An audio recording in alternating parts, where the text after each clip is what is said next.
que me deja. Y quiero que me escuchen atentamente. Voy a hacer un pantallazo general, sobre todo de los tres sistemas, para que vayamos enfocándonos más o menos en qué vamos a apuntar, todo lo que responde después los trabajos prácticos. Y perfecto, si han visto los videos, se darán cuenta que no es tan complejo, si bien parece complejo. Lo que estamos viendo es todos los sistemas de manera general, ¿sí? Cualquier cosa, si ustedes llegan a no escucharme o llega a haber un inconveniente, me pegan un grito o algo y... ahí Ahí está, está, miren, miren, a a ver, ver. esperen. A ver, ahí está, me conecté. A ver, vamos de nuevo. ¿Ahí me escuchan todo bien? ¿Por Sí, acá? profe. Y se la ve también. Bien, perfecto, perfecto. Ahora sí voy a volver a grabar, lo pude reiniciar. Sí,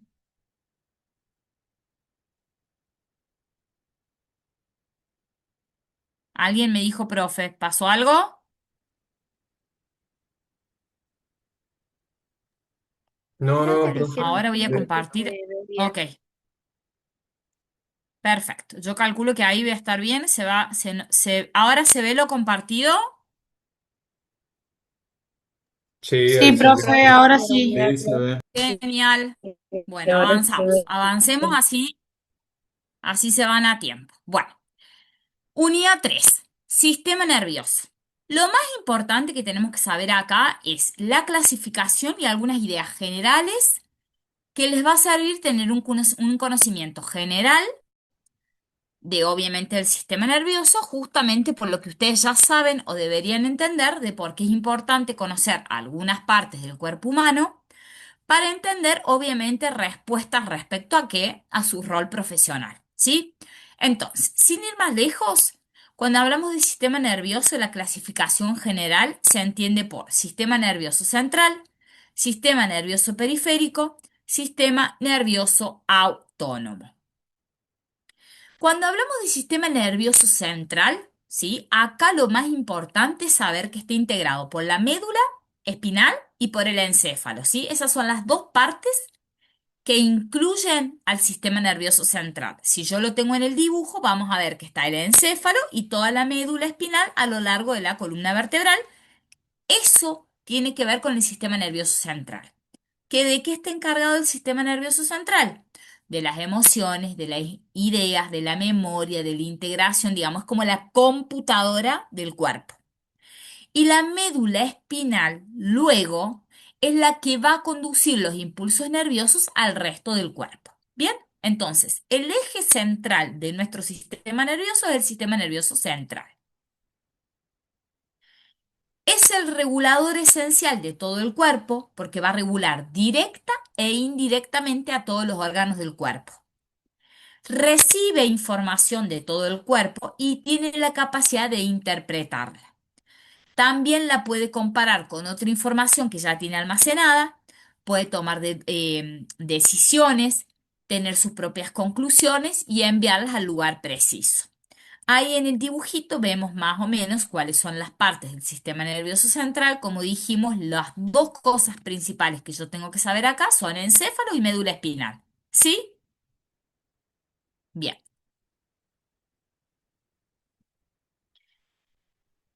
Respecto a lo que es sistema nervioso periférico, son todos esos nervios que están en el resto del cuerpo, no en la zona central, sino en el resto. Entonces, ¿cuáles son esos nervios? Son los nervios raquídeos, que son 31 pares, que son todos los que emergen de la columna vertebral, de la médula espinal, todos los que emergen son nervios que son parte del sistema nervioso periférico. Después están los nervios craneales que emergen del encéfalo, también son parte del sistema nervioso periférico. A su vez, el sistema nervioso periférico está subdividido en somático, autónomo y nervioso entérico. ¿Sí? En este punto que vamos a ver este dibujito. Ahí tenemos representado el dibujito en encéfalo y médula espinal. que es el sistema nervioso central, y el periférico responde entonces, recuerden, a todos los restos de nervios que están en el resto del cuerpo que van a emerger desde el encéfalo y desde la médula espinal. ¿Bien? Bien. Cuando hablamos de que el sistema nervioso periférico se subdividía en tres, vamos a hablar por el primero, ¿a qué se refiere con sistema nervioso autónomo? La palabra autónomo ya nos dice un montón de información, ¿sí? Lo primero que tenemos que entender es que este sistema nervioso está formado por fibras nerviosas de dos tipos, simpáticas y parasimpáticas. Este sistema nervioso es el que inerva la musculatura lisa de los órganos. Cuando decimos musculatura lisa de los órganos se refiere a, por ejemplo, órganos como el ojo, órganos em, como todo lo que es en la boca, la salivación, la parte de los pulmones, ¿sí? Entonces, en este dibujito nosotros vamos a ver cómo el sistema nervioso autónomo inerva a un montón de órganos. Respecto a sistema simpático y parasimpático, vamos a tener todo lo que cumple funciones como de contracción, reducción del latido cardíaco, contracción de los bronquios, y del lado simpático todo lo contrario, la dilatación de la pupila, la inhibición de la salivación, la relajación de los bronquios, la aceleración del impulso nervioso, ¿sí? Entonces, son todas respuestas antagónicas del sistema nervioso autónomo. ¿Por qué autónomo? Porque son todas respuestas que se generan como en modo automático. Si yo, a mí me hacen así en el ojo, ¿no? El ojo se cierra, es como que se cierra solo. El instinto del sistema nervioso que controla funciones determinadas como automáticas, como lo es la contracción de un bronquio o la relajación de un bronquio, ¿sí? Son parte del sistema nervioso autónomo. Yo no puedo controlar que mi pulmón se contraiga o se relaje, ¿sí? Igual que el corazón, al igual que los órganos que están involucrados en el sistema digestivo. ¿Bien? Bien. Entonces, como dije recién, simpático y parasimpático cumplen funciones antagónicas. La mayoría de los órganos internos están inervados por axones de ambos sistemas y la regulación homeostática del cuerpo depende de la cooperación de estas divisiones del sistema autónomo y de las glándulas endocrinas. Pausa y a ver, ¿qué significa esto? El sistema nervioso autónomo entonces está conformado por acciones como el sistema simpático y parasimpático que dijimos que tienen respuestas antagónicas. ¿Bien? ¿Por qué pasa esto? Porque en este sistema nervioso autónomo, con esta clasificación, el cuerpo lo que hace es tener una regulación homeostática, es decir, tiende al equilibrio. Por eso, mientras un sistema se ocupa de la contracción, otro sistema se ocupa de de la relajación y viceversa. Ya está Entonces, lista. este sistema nervioso lo que permite ¿Y ya es qué? que con acciones Se antagónicas durmió. mantenga el Me deja de sistema mierda, Si me no, regulado. estoy cagando ¿eso con por qué? la salida. Chicos, Tenía ganas. los, Estoy en mi clase. micrófonos, por favor. Bueno, ahí los apague. Entonces, lo primero que tendríamos que haber nombrado, en este caso cuando hablamos de sistema nervioso, es entender cuál es la célula que responde al sistema nervioso. Es la neurona. Si yo hablo de sistema muscular, vamos a saber que el sistema muscular, la neurona, la célula que se va a caracterizar es la célula muscular, ¿sí? En este caso, entonces, sistema nervioso, tenemos células que son las neuronas. ¿Qué son las neuronas? ¿Cuáles son las propiedades, las características que tienen este tipo de células que son especializadas y por eso se las llama las células del sistema nervioso? Es que son células excitables encargadas de conducir los impulsos nerviosos. ¿Sí? Obviamente una célula especializada como la neurona que es capaz de ser excitable, es decir, que va a transmitir impulsos nerviosos de una célula a la otra. Estos impulsos nerviosos no son que otra cosa que información de manera eléctrica. ¿Bien? ¿Cómo está formada esta célula, la neurona? Bueno, tiene un cuerpo, el soma. Soma se llama, viene de cuerpo, chicos. Es decir, la parte del cuerpo más básica de la neurona es un soma, ¿sí? Que es como una parte ensanchada, la parte más ensanchada de la neurona, donde en esa parte de la célula es la que va a tener el núcleo con su ADN, con sus órganos o sus organelas específicas de la neurona, como retículo endoplasmático, aparato de Golgi, lisosomas, y a su vez va a tener unas dendritas, que son como estructuras cortitas del cuerpo neuronal que presentan ramificaciones que van a ser parte de la comunicación del impulso nervioso, así como también el axón, que es otra parte de la neurona, que también forma parte para que se lleve a cabo el impulso, la comunicación entre neuronas. ¿Bien? ¿Por qué les digo esto? Porque la comunicación neuronal puede ser dendrita-axón, dendrita-dendrita, axón-dendrita. Son dos partes, no el soma, las dendritas y el axón, donde va a permitir la comunicación entre neuronas.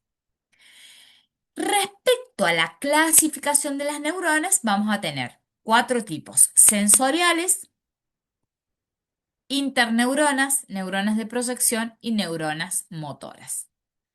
Cuando hablamos de sensoriales, bien lo dice ahí, va a conducir los impulsos desde un receptor sensorial hasta el sistema nervioso central o hasta el ganglio central. En este caso, chicos, ¿sí? Cuando hablamos de neuronas sensoriales, vamos a suponer, ¿sí? Por ejemplo, que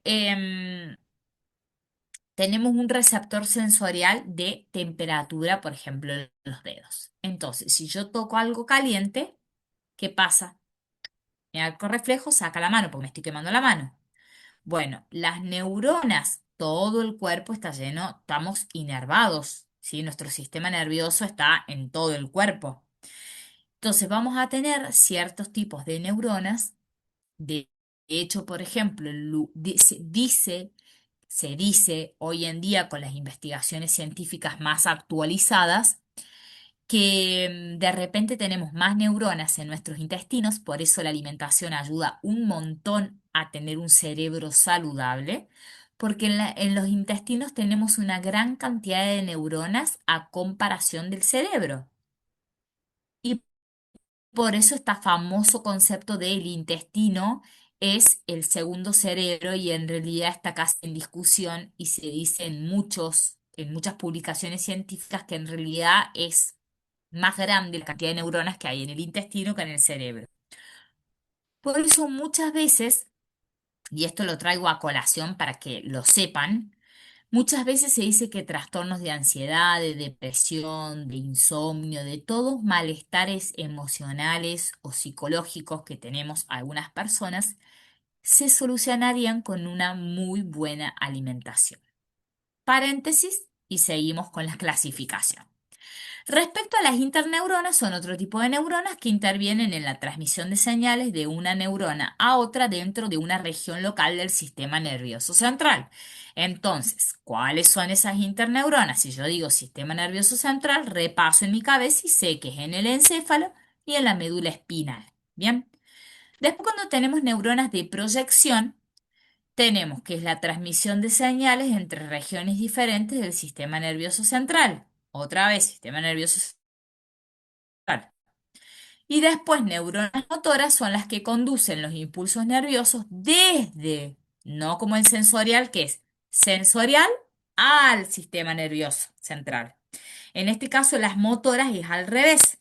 Yo tengo que el impulso nervioso va desde mi sistema nervioso central a un efector.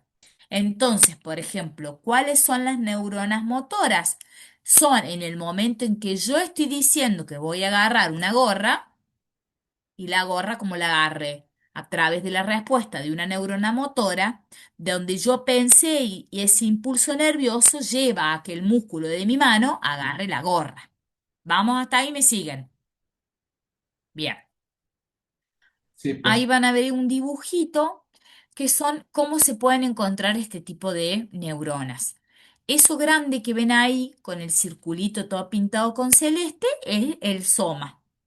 El soma puede estar en el centro con dos ramificaciones, que es la típica neurona interneurona o bipolar.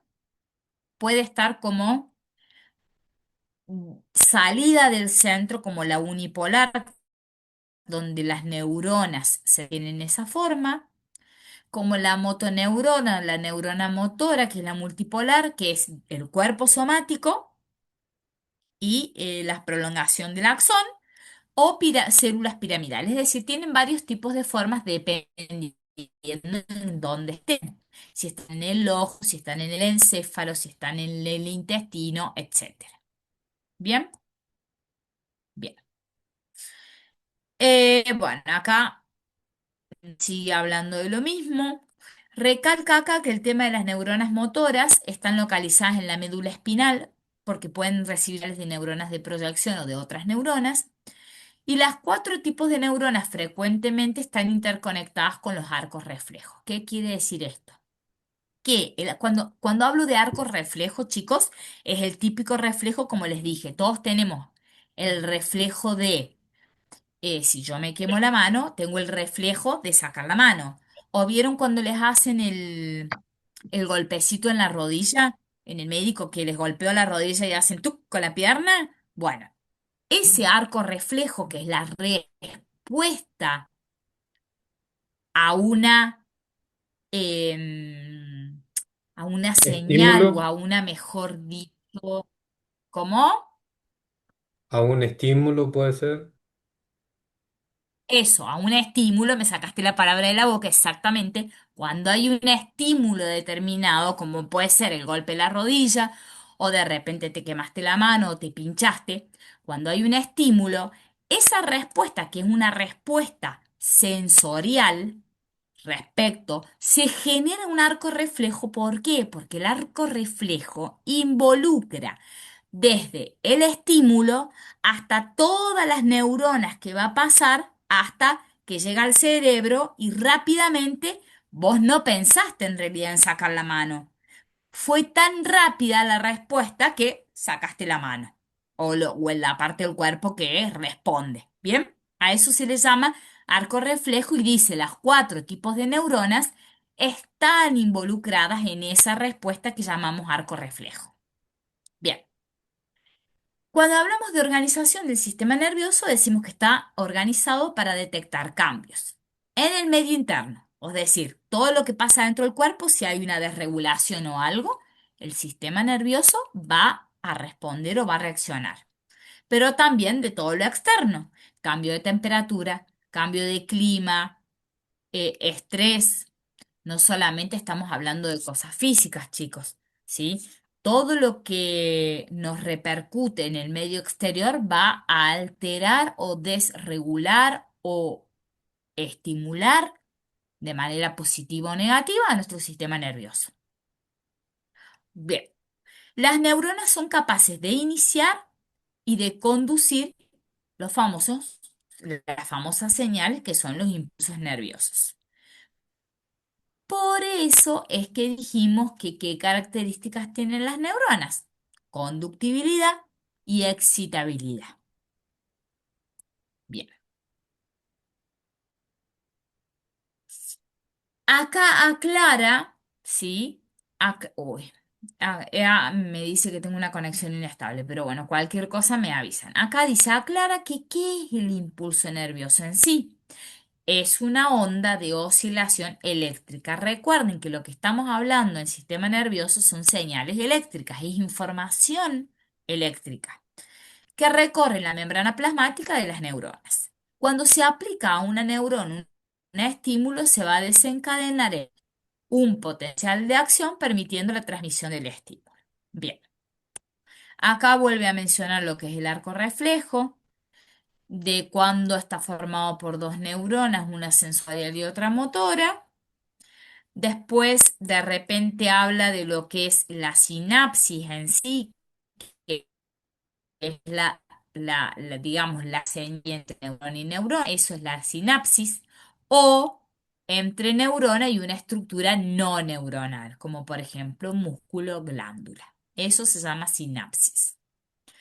Cuando hablamos ya de sinapsis química, las fibras nerviosas que tienen en una pequeña expansión que se llama botón sináptico, es una parte de las neuronas, tienen moléculas químicas, ¿sí? Estas moléculas químicas son famosos neurotransmisores, que ustedes si googlean van a ver un montón de neurotransmisores en nuestro sistema nervioso. Eh, y respecto a esto, cuando hay una conexión entre una neurona y la otra, y se libera en ese espacio un neurotransmisor, hay también una sinapsis química. En vez de eléctrica, química. En estas membranas, entre una y la otra, hay receptores. ¿Qué quiere decir? Que cuando yo tengo una sinapsis eléctrica, por ejemplo, entre neurona y neurona o entre neurona y músculo, ¿sí? La parte eléctrica donde paso información. Pero cuando yo tengo una sinapsis química, entre una neurona y la otra, en una neurona hay un receptor y en la otra se liberan moléculas como los neurotransmisores. Entonces, solamente entender esta claridad, qué diferencia hay entre una sinapsis normal, que es la conexión que ocurre entre neurona y neurona o neurona y músculo, y qué diferencia hay una sinapsis química donde ya está involucrada un neurotransmisor de una neurona y un receptor de otra neurona. ¿Bien? Acá aclara perfectamente lo que es la sinapsis eléctrica, donde hay tipos especiales de uniones gap que comunican una célula con otra, y en este caso la información puede viajar en un sentido o en otro. Acá hay una diferencia entonces. Marca que en la sinapsis eléctrica la dirección de información puede ser bidireccional, o sea, de ida y de vuelta. En cambio, en la sinapsis química es solo unidireccional, desde el neurotransmisor hacia el receptor, desde el neurotransmisor hacia el receptor. ¿Se entendió? Bien. Un ejemplo, dice acá, de sinapsis eléctrica es, por ejemplo, en la retina y el bulbo olfatorio. También respuestas como en células musculares cardíacas y en células del intestino.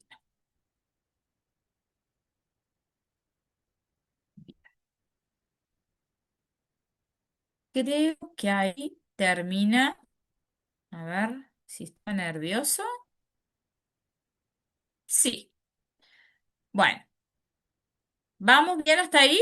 Vamos a pasar al sistema endocrino.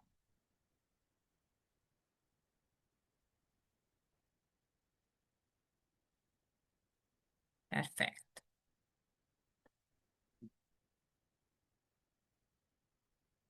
Bueno. La característica más general cuando hablamos del sistema endocrino, casi todos ustedes entienden de manera general, que es cuando hablamos ya de, están involucradas las glándulas, están involucradas la mayoría de las hormonas, y esto a su vez se entiende como que es un conjunto del sistema endocrino, es un conjunto de órganos y tejidos que secretan estas hormonas que son mensajeros químicos. Estas hormonas, generalmente la mayoría, se liberan al torrente sanguíneo y tienen funciones muy importantes alejadas de donde se producen, ¿sí? Y la mayoría de estas hormonas, una vez que se liberan, van hacia un receptor específico para que haya una respuesta respecto a esa liberación de esa hormona. Entonces, el sistema endocrino en sí, ¿qué es? Es un sistema de señales que guarda algunas similitudes con el sistema nervioso, pero en vez de haber impulsos eléctricos a distancia, hay señales químicas que se liberan a la sangre. ¿Bien? ¿Qué es lo más importante de tener acá? Que las hormonas regulan un montón de funciones en el organismo, incluyendo la velocidad de crecimiento, la actividad de los tejidos, el desarrollo, el funcionamiento de los órganos sexuales, cuando las mujeres están embarazadas y van a dar a luz, cuándo vamos a amamantar, o sea, en la mayoría de los procesos biológicos está involucrado el sistema endocrino. Bien, secretan hormonas, ¿sí? En el líquido intersticial de las células secretoras, no en conductos. Es decir, luego de la secreción va a difundir hacia los capilares y se transporta por la sangre. Entonces, yo voy a tener glándulas endócrinas que liberan estas hormonas o mensajeros químicos al líquido intersticial. Esto quiere decir que lo libera a una zona entre la célula y la sangre, ¿sí? Una vez que la célula o las glándulas liberan en ese líquido intersticial, que es un líquido, que nosotros imaginémonos, chicos, como un tejido, ¿no? Donde están las glándulas y luego en ese líquido intersticial está luego las glándulas. Secretan esos mensajeros químicos a este líquido intersticial, van a atravesar el torrente sanguíneo, es decir, van a llegar a los capilares y van a llegar a la sangre y desde ahí van a ir, dependiendo la glándula, la hormona que se secrete, va a viajar a su destino directo, a donde están sus receptores. Bien, ¿cuáles son? La mayoría ya conoce la tiroides, ¿sí? ¿Vieron? Siempre me dan ganas de pegarle unos cachetazos limpios a la gente, en especial cuando son profesionales de la salud, que he escuchado muchas veces cuando dice esta famosa frase mal dicha, tiene tiroides. Y yo digo, no, no digas eso. Tiene problema de tiroides. Todos tenemos tiroides, chicos. Sí, todos tenemos esa glandulita acá que se llama tiroides. Una cosa es tener tiroides, que tenemos todos, a menos que te la hayan sacado, y otra cosa es tener problemas de tiroides. Entonces, estas glándulas Profe, se le corta. que las tenemos todos, ten- ¿me corta? A ver, Sí, ¿escuchan? profe, no se entiende muy bien lo último, lo de tiroides. ¿Estoy mejor ahí? ¿Me escuchan? Sí, ahora sí, pero hace rato es cierto. Ok. Bueno, que recuerden que cuando... ¿ahora me escuchan? Sí, profe, lo puedo escuchar bien. Sí, profe, pero se escucha muy cortado. Se traba mucho. Bueno, cualquier cosa igual va a quedar grabado, chicos. A ver, mejor, pero al menos me está grabando bien. Yo voy a intentar ir más lento para que me escuchen, pero bueno, si no, cualquier cosa, cuando subo el video lo ven de nuevo, ¿sí? Bueno, respecto entonces a las glándulas que estoy mencionando, tenemos la hipófisis, el hipotálamo, tiroides, paratiroides, corteza suprarrenal, médula suprarrenal, páncreas, pineal y gónadas. Todas estas glándulas, chicos, las tenemos en el cuerpo todos los seres humanos. Estas glándulas, cada glándula va a tener una función específica y va a secretar hormonas específicas, depende de las necesidades del cuerpo. ¿Sí? Bien. Ahí quiero que vean en este dibujo dónde están ubicadas las glándulas principales de nuestro sistema.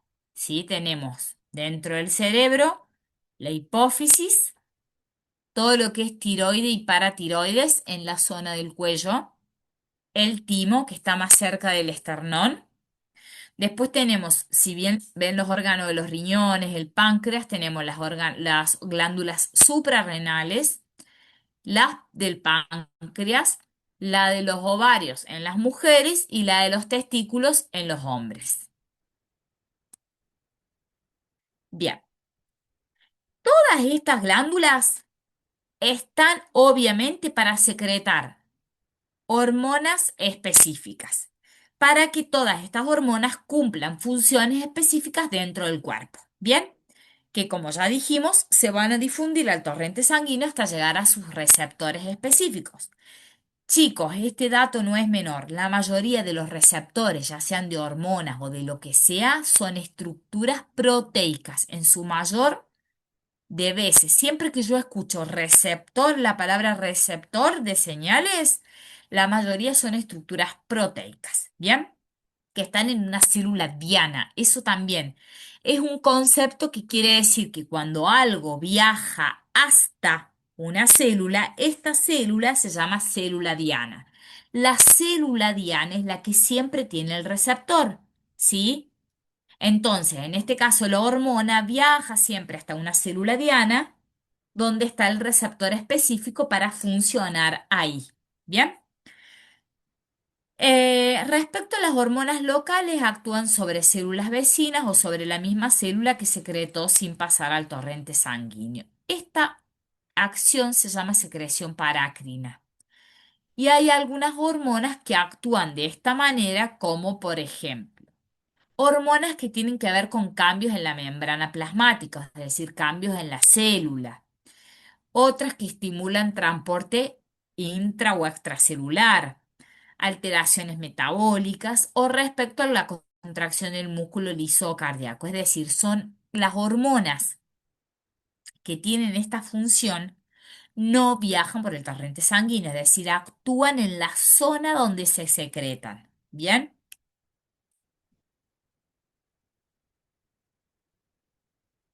Perfecto. La secreción hormonal. Vamos a decir, bueno, ¿cuándo se secretan estas hormonas? ¿Qué pasa? Bueno, la secreción de las hormonas, chicos, ocurre mediante regulación del sistema nervioso, ¿sí? Esto tiene una idea muy contundente. Si yo de repente tengo estrés, un estrés galopante, ¿sí? No sé, choque con el auto, o tengo una crisis laboral, o la crisis emocional que ustedes quieran ver, va a tener un impacto tan fuerte en el sistema nervioso y mi sistema nervioso me va a segregar, por ejemplo, cortisol, que es una hormona, me va a dar un pico hormonal enorme de cortisol. ¿Para qué? Para yo estar en alerta, porque todo mi sistema hormonal responde frente a acciones del sistema nervioso para que yo pueda tomar decisiones o mi cuerpo responda frente a este estímulo externo, que en este caso estoy dando un ejemplo que es el estrés. Cambios químicos en la sangre. De repente pasó algo, lo que sea, o nos enfermamos, o lo que sea que haya pasado, o ocurren cambios químicos en la sangre y hay una respuesta después hormonal. Cuando hay desregulación de algunas hormonas, también regulan otras hormonas. Y también cuando hay control de la secreción hormonal. ¿Bien? Bien. Respecto específicamente a las glándulas que mencionamos anteriormente, acá tengan en cuenta siempre qué ejemplos de hormonas libera el hipotálamo. ¿Sí? Tenemos la hormona liberadora de tirotrofina, son ejemplos chicos como la TSH, la gonadotrofina, la somatostatina, la oxitocina, la hormona antidiurética, ¿sí? Son hormonas específicas del hipotálamo. Otra, por ejemplo, es la adrenocorticotrófica, la folículo estimulante, la leutonizante. Después ustedes pueden ver los detalles respecto, porque esto es de memoria, la leutonizante es la que estimula la ovulación en la mujer. La folícula estimulante es la que actúa sobre las gónadas u órganos productores femeninos. Hay, como dice la adrenocorticotrófica, es la que regula la producción de cortisol. Bien, bueno, esos son tipos de ejemplos que después los voy a tener en cuenta para ver si en qué van a hacer más hincapié. Son de pura memoria, que son tipos de hormonas que secreta el hipotálamo, que es una glándula muy importante.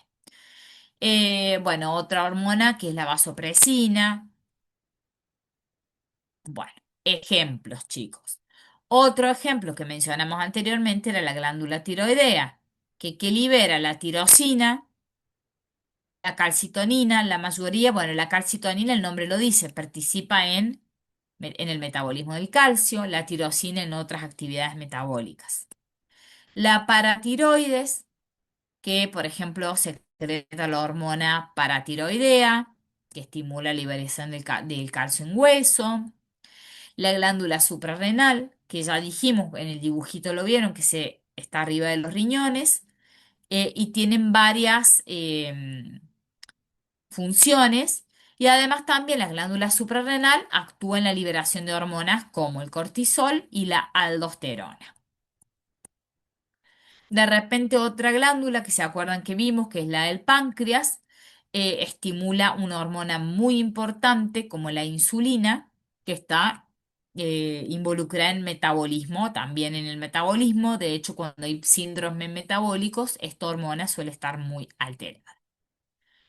Respecto también tenemos a la glándula pineal, que secreta la melatonina, y la de los órganos productores como el ovario y el testículo, tenemos que el ovario produce progesterona y estrógenos en la mujer y los testículos producen testosterona. Bien, perfecto. Ese es el pantallazo más general y específico respecto a endocrino. Y ahora vamos a ver un poquito de respiratorio. Bien. Se viene entendiendo más o menos hasta acá. Como verán, las clases son como más dinámicas. Podemos estar horas hablando de los sistemas, pero bueno, quiero que se lleven lo más concreto posible de cada sistema. De repente, recuerden que para la clase que viene vamos a terminar, en la clase que viene ya tenemos que terminar todos los sistemas. Entonces, ¿qué vamos a hacer? Esta semana nos vamos a enfocar en los que no vieron los videos, vean los videos. Yo respecto a, me voy a ir adelantando a respecto a ver qué vamos a evaluar en el práctico 3 y en lo que se viene al parcial, les voy a ir buscando algunos videos muy concretos para que luego, antes del práctico y antes del parcial, los puedan ver y se puedan enfocar en esos videos para tener puntualmente algunas cosas que vamos a ir evaluando y que tenemos como más importancia, porque como verán, es muchísima información que acá está bastante resumida, pero para ir más específico y que ustedes no se vuelvan locos, más sobre todo con las cosas que implican mucha memoria, ¿no? Con las hormonas que secreta cada glándula, ¿sí? Así que bueno, bien. Sistema respiratorio. Como ya sabemos, sistema respiratorio tiene que ver con la respiración. Y el sistema respiratorio lo vamos a dividir en dos zonas a nivel sistema, ¿no? Las zonas de conducción, que son todas las cavidades que están integradas por ejemplo, la nariz, faringe, laringe, tráquea, bronquios, bronquiolos y los bronquios terminales, que son los que van a conducir el aire, los van a calentar y los van a meter dentro del pulmón. ¿Sí? En términos generales, tenemos la zona de conducción, que es donde ingresa el aire, se calienta el aire y llega a los pulmones. ¿Bien?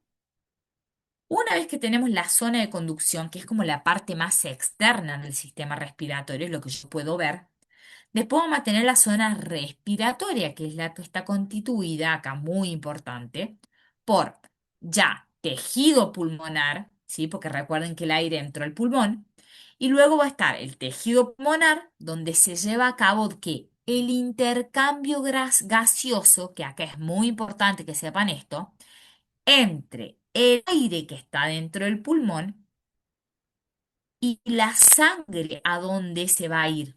Porque este intercambio gaseoso, recuerden que cuando yo respiro, una vez que llegue el aire a los pulmones, ese aire donde ocurre el primer intercambio gaseoso, que es entre el tejido pulmonar y la sangre, el objetivo final, ¿cuál es de la respiración?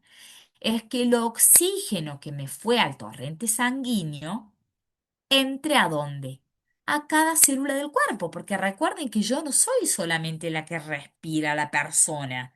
lo que está haciendo es que entre oxígeno a todas las células de mi cuerpo. ¿Para qué? Para llegar a hacer la respiración celular, ¿sí? Esto es importante que lo entiendan porque todos los procesos tienen una función final que llega a todas las células del cuerpo, ¿sí? No como sistemas aislados, ¿no? Bien. Entonces, la zona respiratoria, que es entre el aire que está en el pulmón, en el tejido pulmonar, y la sangre, involucra los bronquiolos respiratorios que están en el tejido del pulmón, los conductos alveolares, los sacos alveolares y los alveolos, que son porciones del pulmón. Bien, ahí vamos a ver en el dibujito cómo entra el aire por la cavidad nasal, pasa por faringe, laringe, tráquea, bronquios, llega al pulmón, pulmón izquierdo y pulmón derecho. Y ahí, bueno, vemos acá cómo está la explicación de la parte externa, donde para qué, a ver, porque primero entra el aire por las fosas nasales, todos ya sabemos que tenemos pelos en la zona de la nariz, ¿para qué?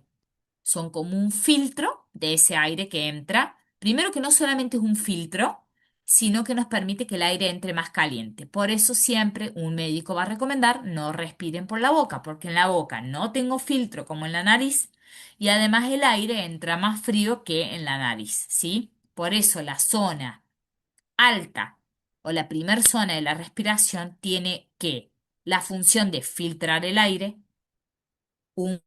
humedecerlo y calentarlo. Bien.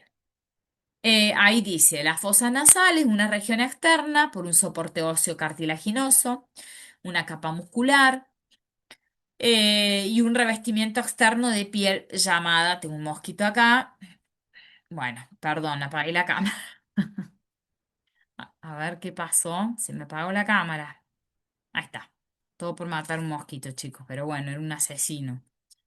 Em, Entonces hablamos del revestimiento externo de la piel se llama vestíbulo y un interno que es la mucosa. Bien.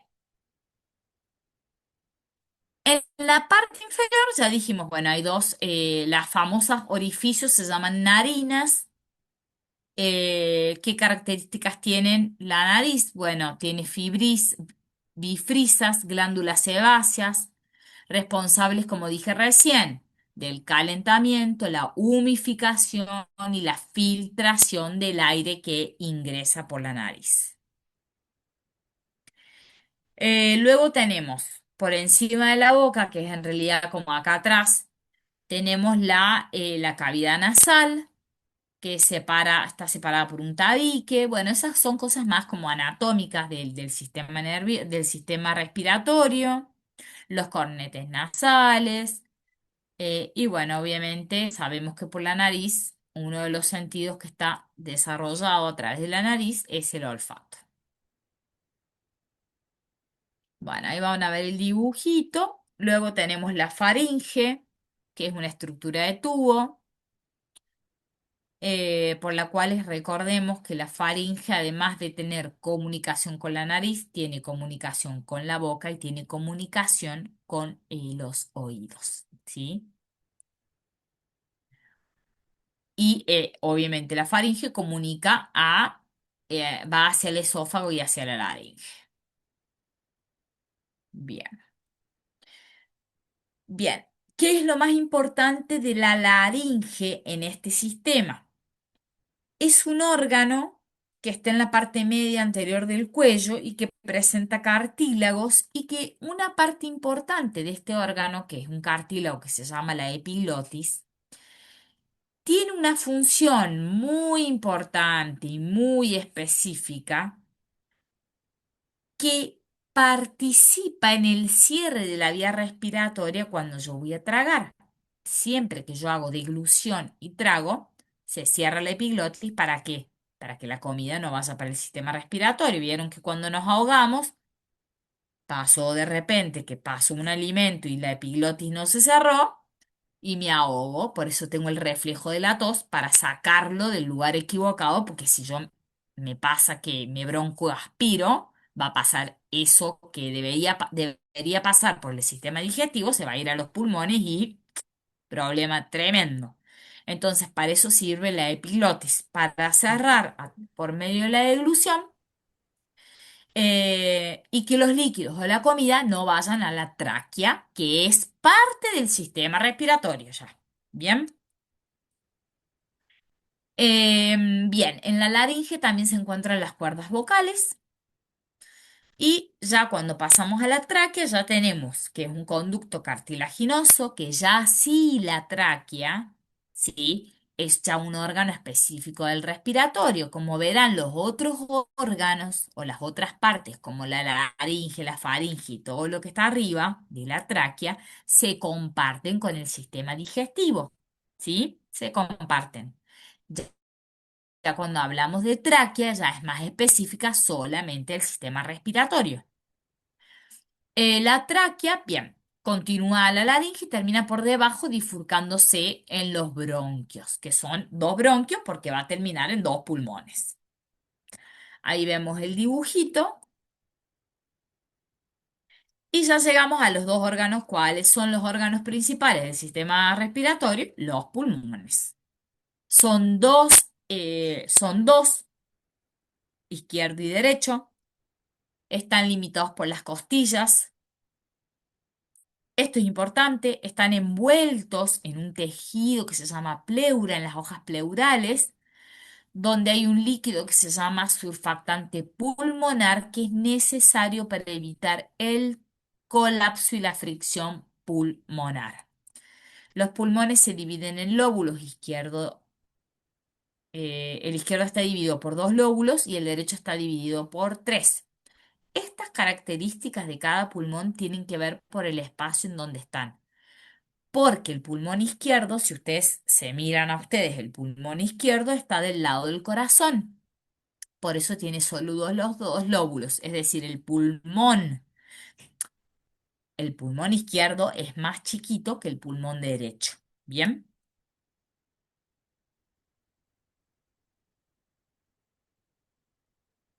Bien. Ahí vemos los pulmones. Y como dijimos, una vez que el aire entra a los pulmones a través de la tráquea, avanza desde allí hasta una red de túbulos y bronquiolos que se subdividen en sacos aéreos donde se encuentran los alvéolos. Ahí, chicos, en los alvéolos, justamente en los alvéolos es donde se produce el intercambio gaseoso. ¿Sí? Son pelotitas chiquititas. Ahí los ven, en ese dibujito donde dice alvéolos pulmonares, que están irrigados por ya el sistema circulatorio, por una parte del tejido sanguíneo o todo lo que tiene que ver que va a la sangre. Entonces, esas pelotitas de los alvéolos van a realizar un intercambio gaseoso y van a transportar el oxígeno que entró por todo el sistema principal del sistema respiratorio para luego llevar ese oxígeno a la sangre y a todas las células del cuerpo. Bien. Entonces, como dice ahí, el intercambio gaseoso ocurre a través de qué? De las paredes alveolares. ¿De quiénes? De los alvéolos, ¿sí? El aire entra y sale de los pulmones como resultado de cambios en la presión pulmonar que a su vez cambia el tamaño de la caja torácica, de la cavidad torácica. Bueno, esa es la parte como física, ¿no? La parte física de este cambio de la caja torácica que produce un cambio de presión y ahí es cuando hacen el intercambio gaseoso. Bien, ahí están los dibujitos, ahí lo podemos ver, ¿vieron? Ahí ven el dibujito. En el dibujito se ve claramente, si yo veo los alvéolos que están ahí en los pulmones, ¿sí? Veo los alvéolos, están irrigados, en este caso ahí se ve una arteria pulmonar. Van a ver que en los alvéolos, agarro un alvéolo, voy a tener esto. Ahí ven. Cada alvéolo que está cubierto o irrigado, en este caso por una arteria, va a haber un intercambio gaseoso y acá, chicos, es re importante. Cuando hay un intercambio gaseoso, quiere decir que hay un ida y vuelta de algo. En este caso, si entra oxígeno a la arteria, la arteria que me devuelve el dióxido de carbono de las células, porque la respiración celular ocurre en la célula. Una vez que entra oxígeno, entra al pulmón, pasa por el alveolo, viaja a la sangre y de la sangre llega a todas las células del cuerpo, ese oxígeno entra a la célula, se produce la respiración celular y la célula, una vez que combina el oxígeno del pulmón con los alimentos, con la glucosa, realiza la respiración celular, la famosa producción de energía de ATP adentro de la célula y la célula me va a devolver dióxido de carbono que va a volver al torrente sanguíneo y es ese dióxido de carbono que ven ahí que pasa de la arteria al alveolo para que yo expulse por mi sistema respiratorio el dióxido de carbono. ¿Sí? ¿Se entiende, verdad? Más o menos.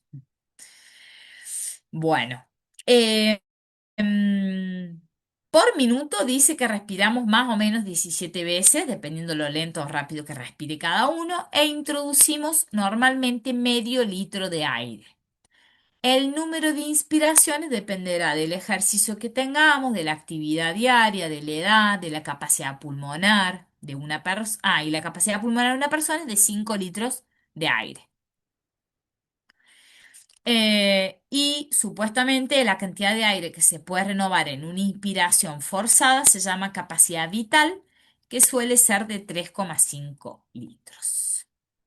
Bien, eso es lo que les acabo de explicar del intercambio gaseoso en la célula, del óxido y el dióxido de carbono, que no es otra cosa que ese dibujito, repito, el alveolo irrigado por el sistema sanguíneo. Obviamente, si entra oxígeno, sale dióxido de carbono, si no, no hay intercambio, por eso digo que es un intercambio gaseoso.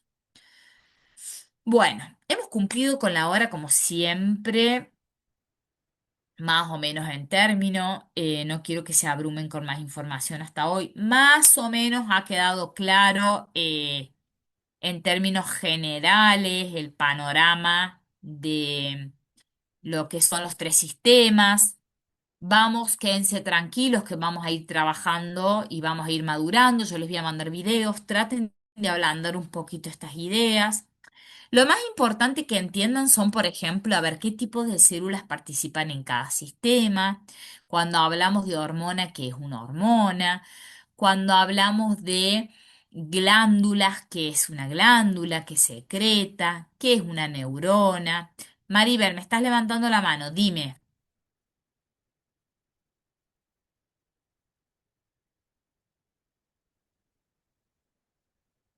¿No? No sé si querés decir algo, Maribel.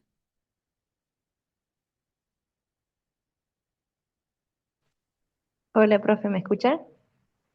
Sí, te escucho claramente. Sí, justo le escribí las preguntas por mensaje. Ah, sí, ahora les voy a pasar el código. Ahora les voy a pasar el código. Eso era de la asistencia, ahí les paso ya el código. Código. Profe, yo Ahí va quería el hacerle una código. consulta. Sí. El profe en la clase de consulta nos dijo que iba a ser con la cámara prendida el parcial. ¿Nos podía explicar cómo sería el método? Ay, no te escuché nada. Va de nuevo.